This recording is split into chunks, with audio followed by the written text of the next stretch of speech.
Welcome to the Check Your Head podcast, the podcast where notable musicians and experts come and share their stories and solutions for mental health and wellness. I'm your host, Fong, a music journalist and life coach for musicians, and today I'm excited to tell you about the Check Your Head podcast's YouTube channel. What makes our channel special is we drop raw, unedited interviews we call naked interviews that include unexpected, behind-the-scene moments and bloopers with the musicians featured on the Check Your Head podcast. And coming soon is our expert series on YouTube, where interviews with our mental health experts will provide an educational series that you don't want to miss. To find us on YouTube, simply search for Check Your Head Podcast, and while you're there, please subscribe to our channel so you'll be the first to know when a new episode drops. Now to our featured guests. Today we have an up-and-coming singer-songwriter who hails from Sweden and first landed on the Billboard charts as a featured artist on the Chainsmokers' hit single, Hope. Our musical guest today is Winona Oak, Atlantic Records' rising star who dropped her She EP in 2020 and was also featured on The Late Show with Stephen Colbert. Winona Oak recently dropped a new single entitled Old Insecurities, which we'll be playing a clip of later in our episode. Winona often shares open, honest lyrics about her anxiety and her mental health in her music, and is just as open and honest with her story today on living with anxiety and panic attacks, along with her solutions. Next, our mental health expert is an Emmy Award-winning composer, a multi-platinum selling producer, a USC professor, and author of the book, In Tune, Music as a Bridge to Mindfulness. Richard Wolf, also known as Wolfie, is our expert today, who has worked on projects with musical icons such as Prince, Freddie Mercury of Queen, and Madonna, as well as working on countless TV and film soundtracks. Today, Richard Wolf will explain how music, mindfulness, and meditation can be a natural and effective way to reduce anxiety and bring calm to your life. But first, let's hear artist Winona Oak share her story. Congratulations on the She EP. I really love the fact that it's based on being strong as a woman and also quite a few other messages in your lyrics and within your songs. And you do speak out on mental health, which I really appreciate, both in your interviews and your lyrics. But I was wondering, can you tell me when or at what age you first realized the importance of mental health? For me, I've always been a very sensitive person. Even as a kid, I was hypersensitive. I think I had my first panic attack when I was 12. So I realized pretty early how fragile we are as human beings and how important it is to find balance and find peace within yourself. I still haven't found that missing piece, really. But I've been trying my best and I've come so far. At 12 years old, a lot of musicians that come across mood disorders like panic attacks, it usually does start in the early teens. Even in elementary school. Can you describe what it was like when you first experienced a panic attack at 12 years old? For me, I was super scared. I thought I was about to die. I thought I was going to lose my mind. So I had no idea, and I was so scared. And then it happened again. And I told my parents about it, and they were like, okay, if we think you're having a panic attack, you're not dying, it's normal, you will get through this. And then it was a couple years when it was better, and then it came back as I went through like other stuff in my life. Like the worst time for my panic attacks and my anxiety was like a couple years ago, and I woke up every day feeling like I basically woke up with a panic attack, and I couldn't even go to like grocery store. I couldn't do anything. So you were kind of agoraphobic too, because you were staying at home and you weren't going out as much because of the panic attacks. Yeah, for me, it was a time in my life when I can't even go to the grocery store because I feel like ground beneath my feet is shaking. It felt like I was on a ferry constantly, like on a boat. And that's pretty scary. It gets so real. when you don't really see the difference between reality and what's in your mind. And you think you're losing your mind. It's so scary. The body and mind is so connected. Yeah, it is true. It is scary and confusing when you're going through these behaviors and thoughts that you don't even understand. You might even feel like, gosh, this is not even my personality. Why am I thinking these thoughts? But they come, right? What were some of the thoughts that you were thinking that didn't even make sense to you? Oh, so many thoughts. The worst part was I felt like, is there an earthquake going on, or is the ground shaking beneath my feet? Why do I feel like the ground is constantly moving? And just not being able to trust yourself. Like, why can I not breathe? Is there something wrong with me? Like, constantly having that fear of, oh, maybe this time it's something serious. Oh, this time could be different. What if I'm actually having a heart attack this time because I feel that pain in my chest? Or I feel like you're just losing trust in yourself. And it would come out of nowhere? Or was there certain triggers that would spiral you into this panic attack? Some things for me are triggering because I have specific trauma that can be triggering for me, but it could also just come out of the blue.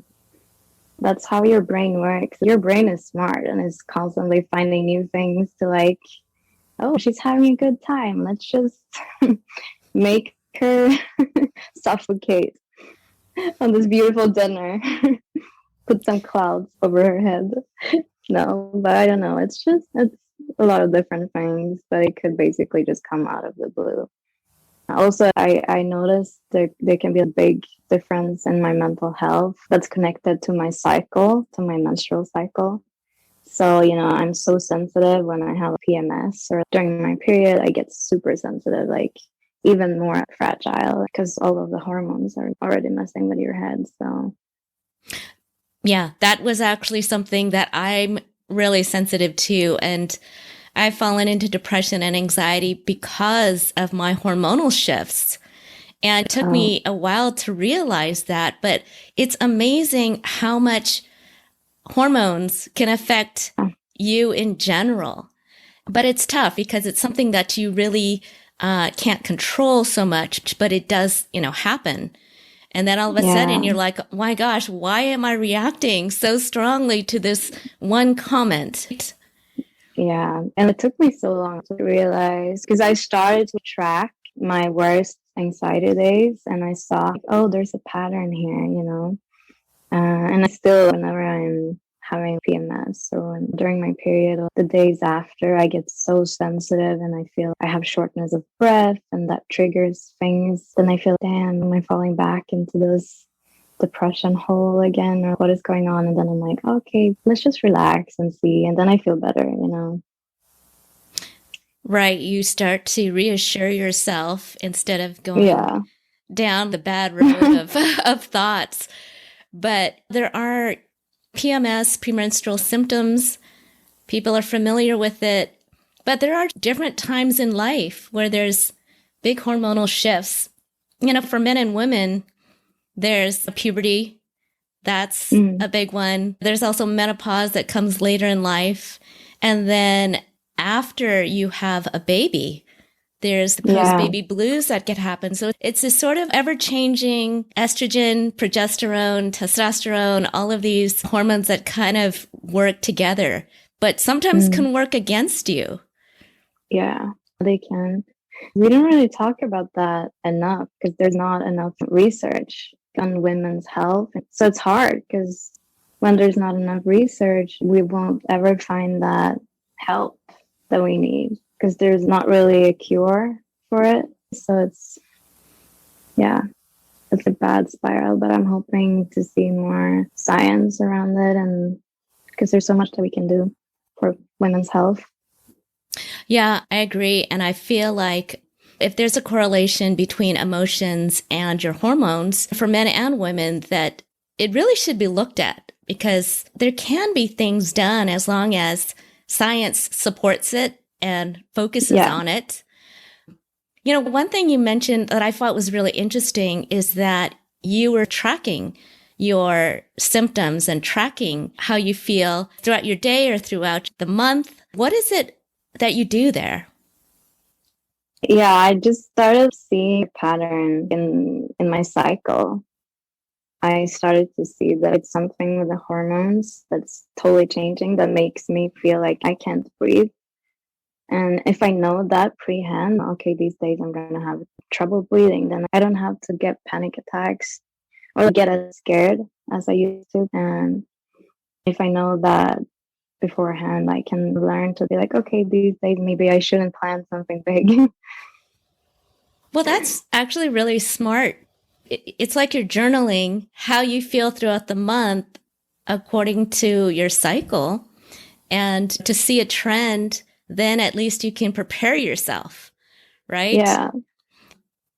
You know, one thing you said was a few years ago, you had more severe anxiety and panic attacks. Was there anyone there that you relied on to help you, or who was that and what was going on there?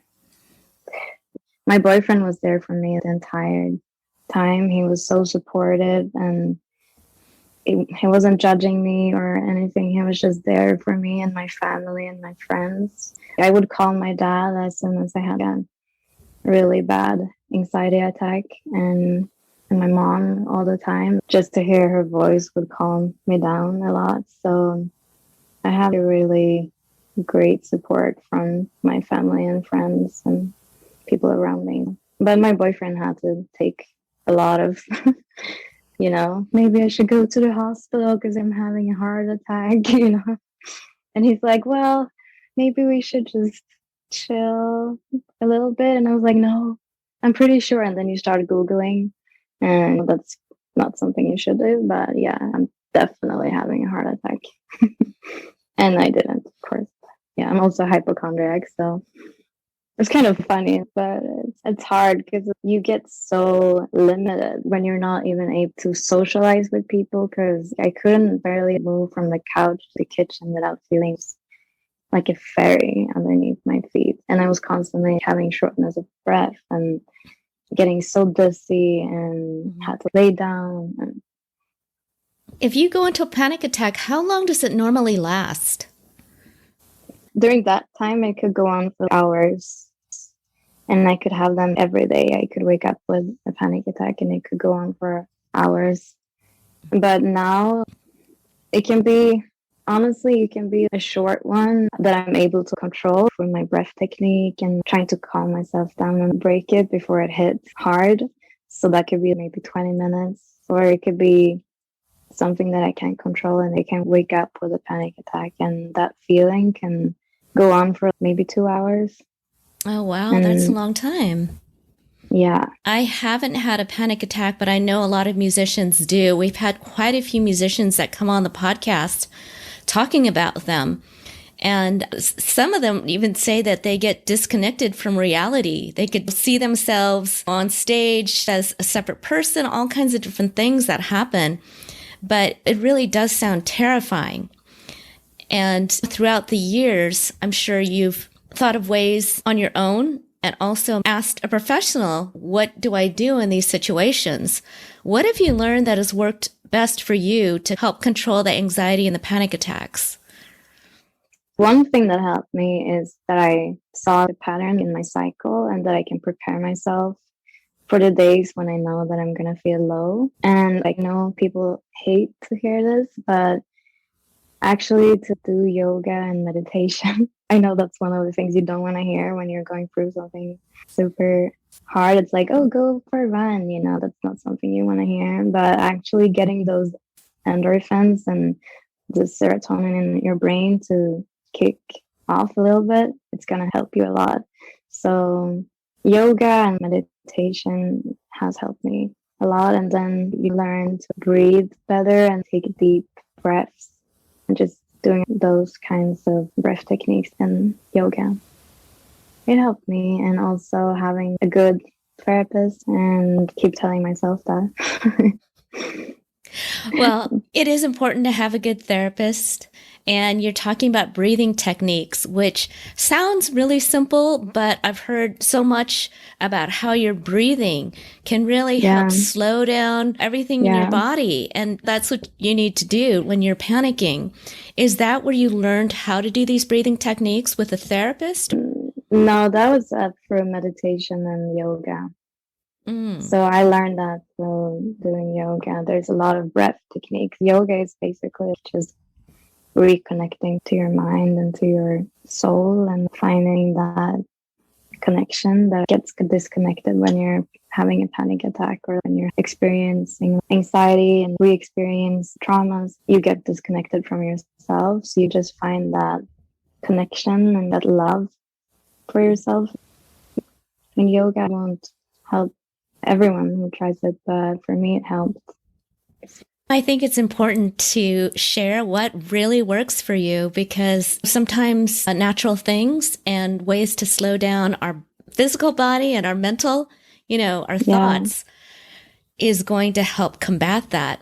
Now, when you talked about therapy, what have you found most beneficial with therapy? I still need to go properly to therapy, actually. I'm still putting that on my to-do list in the drawer. But actually, I want to try, I don't know if you heard about EMDR therapy. Mm-hmm. So I want to try that. Have you tried that? Or... I've not tried that, but I've heard that it works for some people. I have a good friend of mine who does that EMDR and has had good success with it. Sometimes therapies that don't sound like it would work, but you got to try anything and everything when you're in the middle Yeah. of something that can be really terrifying because you never know which one is really going to click for you. Yeah, like I tried several people though, and I never really think that I found the right person. And that can also be hard because you keep telling them things and you open up, and it's hard. It's so important to find a good therapist.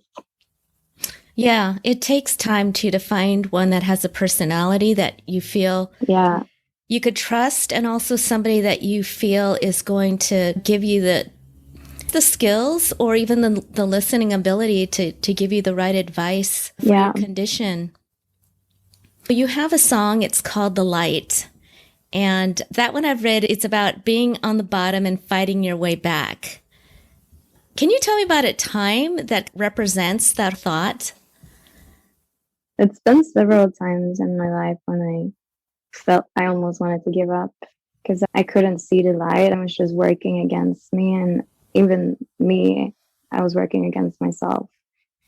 And when you're feeling so trapped in those dark thoughts with all your demons, it's so hard to find the way back. But I wrote that song as a reminder that there is a way back, and I'm in so much better place than I was. Right now I still have things that I need to work on and that I need to deal with and that I haven't dealt with yet. But there's always that in life. You're always finding a way to become your full self and your full potential. But my mental health is in a completely different place right now. So, Well, you wrote the song She, which is an empowering song about being a woman and speaking your mind. How would you explain that as part of the chapter that you're in right now with your life? I mean, yeah, like she's that unpolished side of yourself that just doesn't give a fuck. And I feel like I'm becoming more and more confident as a woman. Like when I'm looking at myself when I was younger, I wasn't able to speak my mind as much. I was always trying to be like a people pleaser, and it's still hard to be that person sometimes, but I'm trying to be okay with making people uncomfortable, and especially men. When you have to like not be quiet when I hear people talk about things. When you enter a room and there's a conversation going, there's a specific vibe. I'm not afraid to be that person who makes them uncomfortable anymore. I used to be quiet and be like, oh, I shouldn't say anything. But now I'm like, what the fuck, you know? That's really good. Can you think of an example of that? Like a recent example of when you've done something like that? Yeah, definitely. When I was younger, seeing the young girl that they thought that they could shape. When you're so young, there will always be like wolves trying to get you, and always these older men in the business who sexualize young women, and they saw an opportunity to try to shape me into something that I didn't want to be. Whenever I see something similar, I know what I want and I know what I don't want to do. I'm in control over my own sexuality and what I want to do and who I want to be. That's really good. I know that it does take time and experience to get that strength and bravery, especially when you're starting in an industry where you really don't know what the rules are, or you're confused by them. And then pretty soon you realize, well, I guess I could make my own rules for my own career. Yeah. So that must be a good feeling. You know, you talk a lot about love and relationships in your song. For instance, you have Lonely Hearts Club, you have Nobody Loves Me, all these different songs that speak about relationships. What have you learned about love from your past experiences? I had some really bad experiences. For example, if you're seeing someone that doesn't prioritize you and someone who is very manipulative, I really learned what I deserve, because there's been so many times in my life when I was just living by their rules and I wasn't even thinking about myself. I was just trying to please them. So I think I learned how to prioritize my own needs, and it was important for me to find that love for myself before I found my person. And right now I'm in a super healthy relationship with the love of my life. So, oh, that's so sweet. That's so good to hear. Yeah, and he's been with me through a lot of tough times, and he's not gonna leave. I hope. No. Well, just to be general about it, because it's so important to have really good people in your life, not only to support and encourage you and to be honest with you, but also, especially during this pandemic, we've had to stay with our core set of people, and we've had so much more time to ourselves. What is it about your relationship now that you really appreciate that makes it healthy and loving? Honesty. So important, and to have like a conversation about everything, because we're two completely different persons and we have different baggage, we have different experiences, but it's so important to just have a conversation and being able to actually speak your mind and having arguments and being respectful towards each other, and we can meet somewhere in the middle. And yeah, it's a very loving and respectful. We are who we are, and we're not trying to change each other. We're just trying to be two people who live side by side, but like we're different. That's what's beautiful. It sounds like you have a real respect for each other. And I could sense you have the freedom to be who you truly are without having to hide certain parts of you. And I think that's the great thing, is if you're in a relationship with someone who truly accepts all the things that you like about yourself and the things that you don't like about yourself, you know, that really is acceptance. That is acceptance, because I've been with people who tried to change me and who made me feel that there was parts of me that wasn't worth to love, you know? And when you go for those kinds of experiences, you're starting to questioning yourself, and you think that, okay, this is what I deserve. But then it's not fair. You just got to find someone who loves all parts of you. Right, right. And you know, you dropped a new song called Old Insecurities, and we all have old insecurities that we sometimes carry into our adulthood, maybe something that was said when we were a child. And it still bothers us. Is there anything that you could think of, an old insecurity that you still carry from way back when? For me, there's a lot of different aspects of that. Like one thing for me is that I'm scared that people will leave me, or that I'm not good enough, or that I'm too much, or maybe I'm too little. You know, there's so many different things. Do you have something? Actually, I was really shy when I was growing up, super shy. Like I would walk home with my friends and not say one word. And yeah. So it was really hard for me to break out of that. But I do find like my shyness will come out in different ways, where on the outside, it seems like I'm very social, I'm very comfortable, and people say, oh, wow, you can go and talk with all these different people. But on the inside, I could be really nervous. And I was wondering about that with you, because when people first see you, they can get an impression of you. But then your idea of yourself is probably different from what people see when they first meet you. What is the difference between what people see on the outside versus how you see yourself on the inside? Oh, there's always so much. You only see like the little top of the mountain with people. It's so interesting. And I was a very shy child as well. When people see me, I don't know, actually. That's hard. I don't know what people think about me. I'm trying to not think about that too much. But I don't know, maybe they think that I'm not as funny or loving or something. I can look, sometimes maybe won't be the person who's smiling all the time, or taking up that much space in a room. So maybe if they speak to me, they will get a different impression, that I'm more warm or funnier. I hope. Yeah, like I see you in your music videos, and of course you're all put together, and you are natural beauty. First of all, it doesn't look like you really need much makeup at all. But when you go and have your music videos, you seem very confident. You're talented, and people don't see the insecurities and the anxieties that we might have on the inside.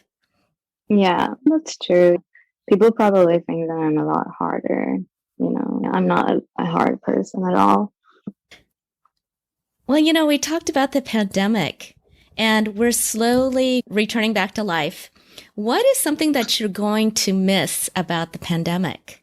I think we all will appreciate just taking breaks from things, because it was so important for everybody to reset, and just being able to take that time with your family. Because I went to Sweden for a couple of months, and I spent 2 months with my mom and dad.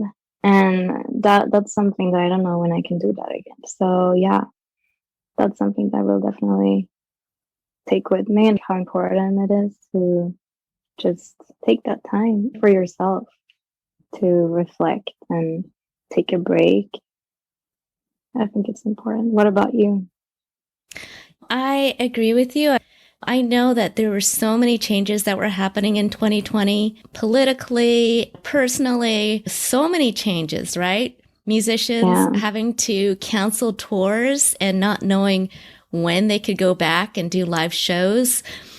But I do really appreciate just the time at home, because I'm not that person that really stays at home, but just doing things like playing cards, ping pong, and cooking. And these are things that are simple pleasures that we miss because the outside world distracts us with so many different things that we lose the foundation of what really can make us happy. Those are things that I hope to continue even after life opens up. Yeah, I agree. I'm so tired of staring into the phone all the time. I'm getting tired of myself because I'm addicted. I'm so addicted, Well, that's a good thing to bring up, actually, because social media is addictive, and sometimes we can rely on it. But on the other hand, it could also be dangerous to our mental health. Oh yeah, you see all these perfect people online. It's so dangerous. It's so sad. And like all these young people looking at social media and growing up with those standards of beauty. That's sad because they're gonna think that's reality, and it's not. You're putting on all these Instagram filters, and it makes you look a specific way, and then they think that's how they're supposed to look like. It's sad. It is because it's not reality, but it's easy to think that it is because we see it so much every day and we don't think about all of the filtering that we do every time we post something. And we usually try to post our best selves, but there's so much of our life that really is confusing or messy or difficult. And that's the part that a lot of people try to hide. So that's why I'm super thankful for you that you've spoken out on your mental health and panic attacks and anxieties, because it's so important for people to know and to understand. Is there anything else that you would like to say about mental health or about your career as an artist? No, it's all a journey for anyone who's going through something super hard in their life. It's important to just hear that you deserve, and you will find that light again, and just hold on, and hopefully they will find some kind of peace in my music. I don't know what's gonna happen in my life. It's a journey. So for me, it's been so beautiful and so healing to create art and making something out of all that pain and all the beautiful things too, of course. And you're right. It is very healing to hear really honest words, because those are the words that really connect with your fans and have them understand that they're not alone, and also that there's hope for recovery and there's a better life out there. There is. Thank you so much, Winona. I really appreciate you speaking with me today. Yeah, thank you for doing this. That's important, and you're doing something very beautiful. Next up, we have Emmy Award-winning composer and multi-platinum selling producer, Richard Wolf, who speaks on how music, mindfulness, and meditation can calm your anxiety and improve your life with tips from his book, In Tune, Music as a Bridge to Mindfulness. Having recently conducted a workshop for Music Cares and the Recording Academy, which hosts the Grammy Awards, Richard Wolf also teaches a class at USC on music and mindfulness. Now let's hear expert Richard Wolfie Wolf share his knowledge and his solutions. We talked to Winona Oak, and she had panic attacks and anxiety. And Winona mentioned that meditation was a way for her to relax and lessen her anxiety. And your book was actually called A Manual for Achieving Calm in a Tumultuous World. I wanted to start with something that you mentioned in the book, which I thought was really interesting. You called the 4 horsemen of the musical apocalypse as anxiety, depression, addiction, and suicide. And I was wondering, what has been your personal experience with these 4 horsemen? Certainly can attest to 2 of the horsemen, which would be depression and anxiety. And I'm no stranger to panic. As a matter of fact, it was a panic attack that I had, which had all the symptoms of a heart attack, which really motivated me to finally get a hold of this whole problem of extreme anxiety. And the way that my therapist recommended was he prescribed 10 minutes of meditation in the morning and 10 minutes of meditation at night. And I've been trying since I was a teenager. I started in Zen when I was 16, 17 years old, but I wasn't very good at it. But now the therapist is saying, hey, you want to get healthy, this is what I'm prescribing for you. And I decided I better learn as much as I can about this and finally get to do it. I wanted to start with the basics because I myself have tried meditation and I don't think I'm doing it right. What are the basics of meditation and what are the benefits we can receive from it? The only thing you're not doing it right is saying, I'm not doing it right. Because meditation is a process. So if you're practicing an instrument, you make mistakes. That's part of practicing an instrument. It's part of how you learn, how you grow. So if you're meditating and your mind wanders, that's okay. That's expected. It's the human mind is going to, every few seconds, jerk you around. That's just the way it is. And you learn to accept that. And accepting that and being able to be okay with that, that's meditation. That's the heart and soul right there. So the next time you're trying to meditate, you find the monkey mind is chattering away. Instead of saying, I'm not doing it right, saying, well, I realize that my mind is chattering away. And that realization is part of meditation. That means you are meditating. The whole concept of meditation, is it to quiet our minds and clear our minds and give our minds a break? Let's say when I go for a walk out in nature or in my neighborhood, which has got a lot of trees, I'm out there with my dog, and naturally my head clears. And when it relaxes, all of these wonderful messages come, and all of these problems that I had seem to get solved by these ideas that start to flow through. Is that almost like meditation? It's a wonderful thing. Psychologically, it's been proven to be very therapeutic to be in nature because we are nature. So we're uniting with ourselves. We're reinforcing the best part of ourselves. And when people ask, is that the point of meditation? But it's like asking, what's the point of music? Music has a million different genres and then subgenres, right? You can have hip-hop, within that you have trap.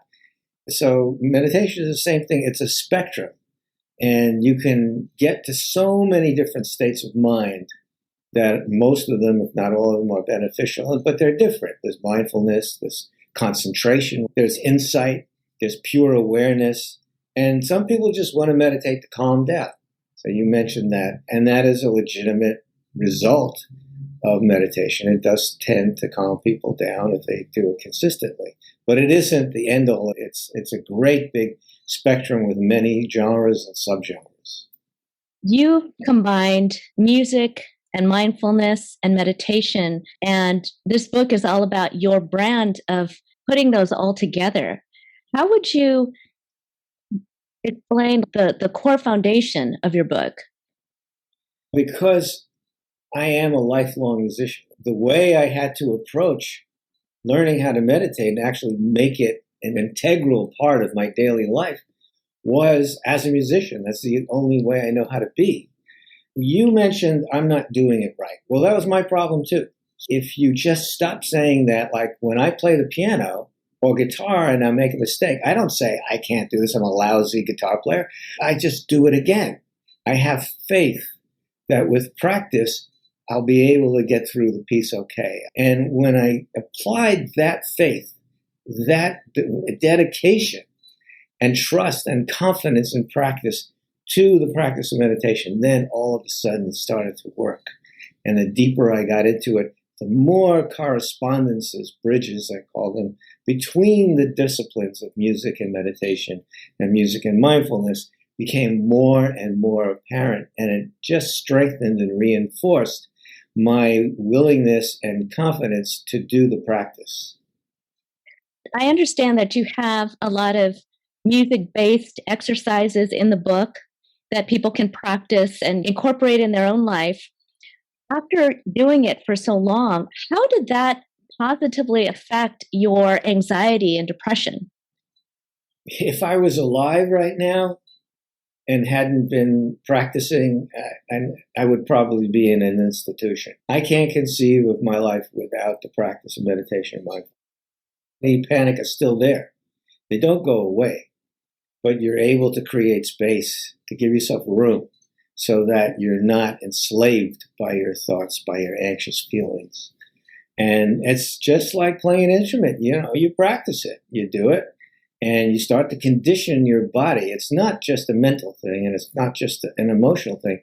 It's all of it. It's a harmony of mind, body, feeling, all working together in harmony to be able to see how your thinking and how your mind works, understand that, and have some critical distance between whatever is happening and your reactions to what is happening. So that makes it possible to not only know when anxiety is going to turn into panic or depression is going to go to another level, to see that ahead of time and to be able to manage it, to be able to put it in its place. And that's a physical reality. Your body almost tells you, calm down.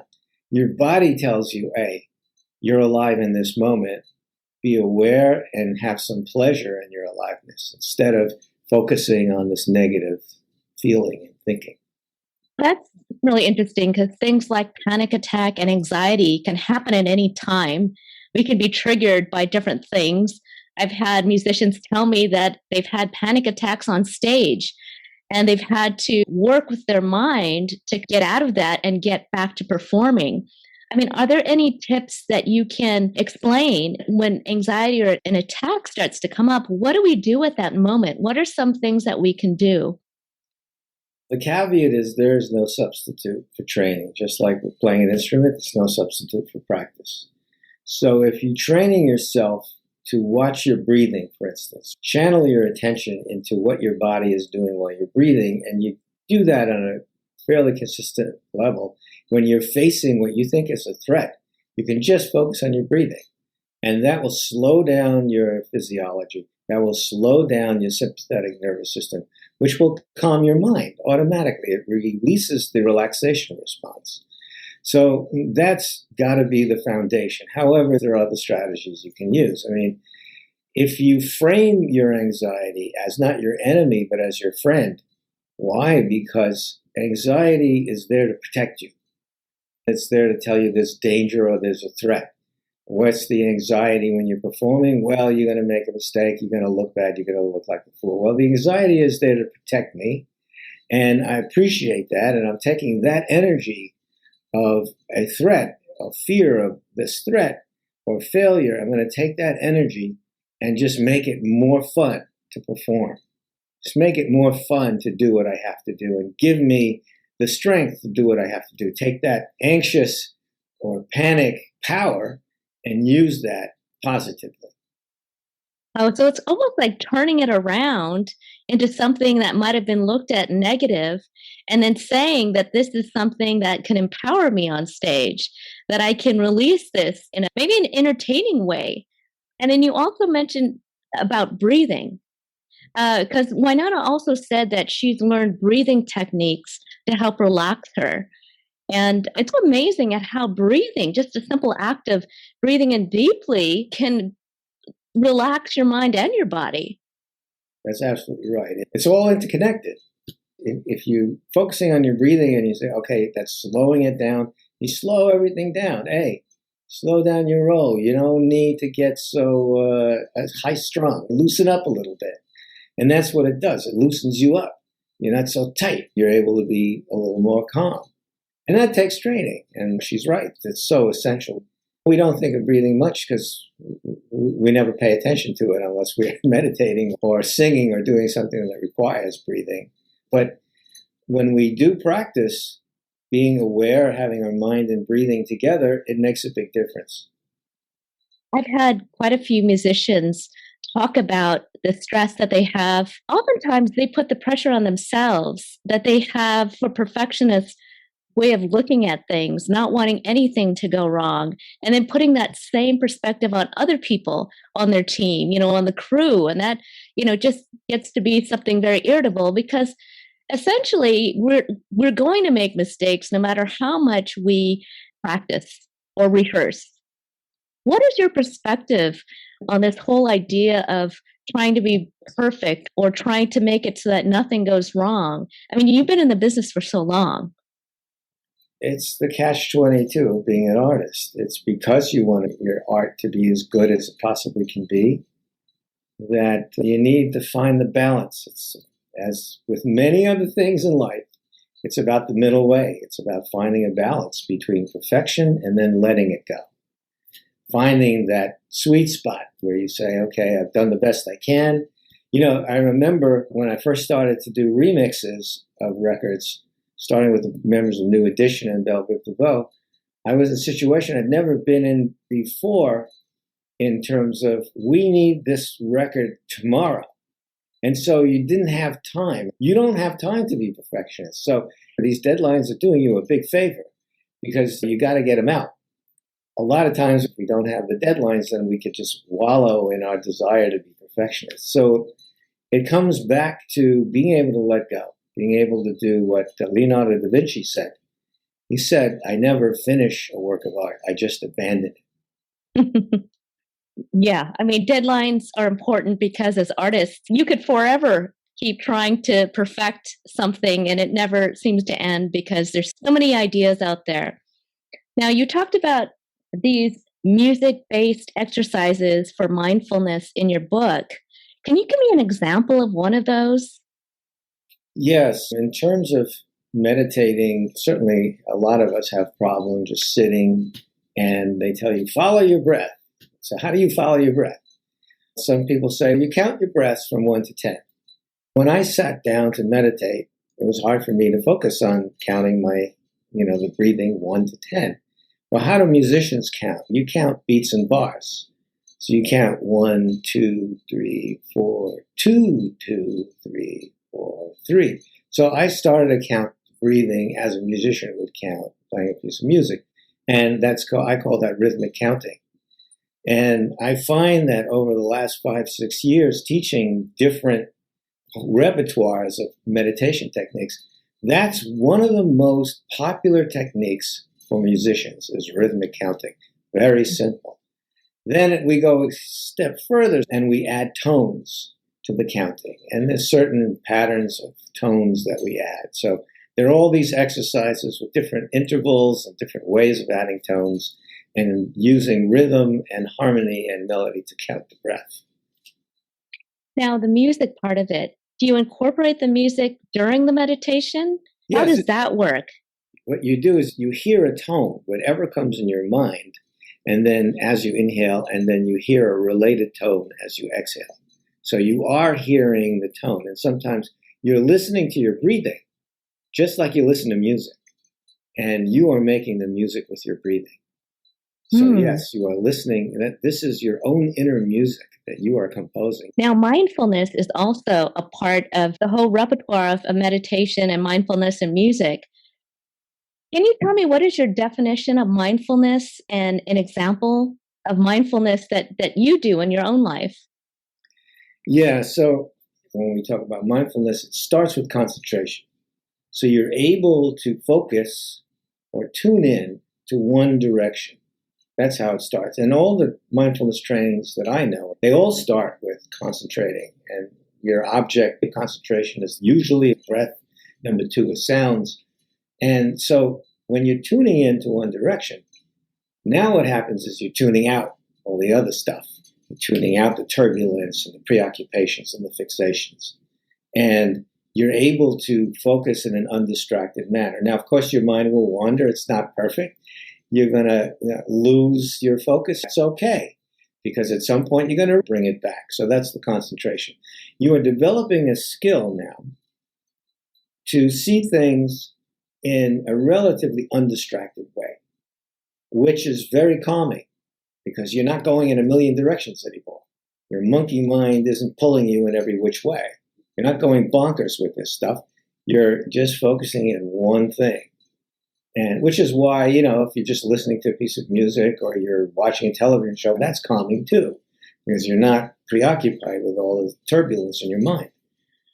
What mindfulness does is it takes that ability that you have now developed to focus on one direction and to move that attentiveness to all the points in mindfulness, which means that whatever comes across your field of experience, you're able to see that and observe it in a relatively clear, calm way, just as you were when you were focusing in one direction.